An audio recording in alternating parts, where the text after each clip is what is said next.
Hi there, welcome again to my Self-Care Haven YouTube channel. This is a new channel designed to promote some concepts from my new upcoming book for self-care for young women. But I will also be talking about topics related to psychology, sociology, and mental health. And today I want to go back to the topic of narcissism because I realized that it's a lot more complex than I first presented in my video. And I would like to basically start a series of videos on narcissism because there's so many layers to narcissistic abuse, the victims of narcissistic abuse, and also the recovery from the emotional trauma inflicted on those victims. So today I'm going to specifically focus on the difference between emotionally unavailable men and narcissists. Now, these two categories seem to have a lot in common, and there might be a great deal of overlap between these categories, actually, because emotionally unavailable men do sometimes use and exploit others in order to gain some sort of fulfillment, in order to gain entertainment. They could use women as buffers or emotional sponges, as rebounds. And it's not just men who do this, women do this as well. But they can basically use women like narcissists do. They can also create harems of women, and they can be players. However, what's different about the narcissist versus the emotionally unavailable man is that narcissists have no empathy, so they will not feel remorse for their actions. Whereas the emotionally unavailable man, he may be deceptive, he may be a bad person, he may be aggressive, he may be um, uncaring and lacking in compassion. However, he still has the capability to feel empathy and to identify with the feelings of others. Whereas the narcissist, he will only feel despair and rage from any narcissistic injury that's inflicted on him. If you're not familiar with the concept of narcissistic injury, basically it's when a narcissist feels criticized or demeaned or put down in some way, and so that's what we call a narcissistic injury, when he feels like someone is getting far too close to his real self. And he's trying to defend the fortress of his false self.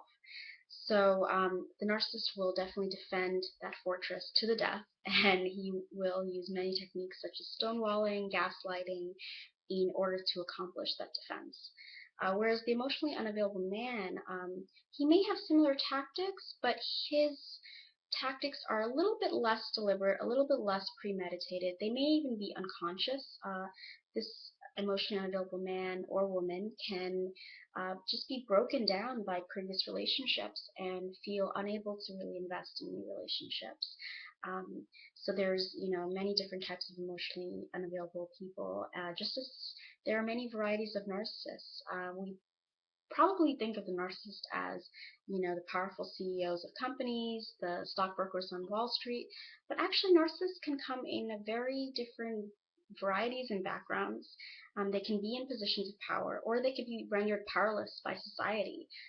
As long as they are seeking narcissistic supply actively, and they do believe that the world revolves around them, and they do have an excessive need for admiration and attention, they will be narcissists, whether they hold power or not. So that's an important thing to remember when considering whether someone is a narcissist, because a narcissist can also be very self-deprecating, and they can use pity ploys in order to exploit your need for your natural desire to empathize and rescue others. So watch out for that.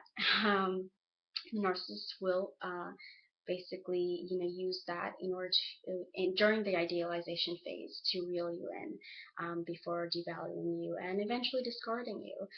With the emotionally unavailable man, it's not really planned.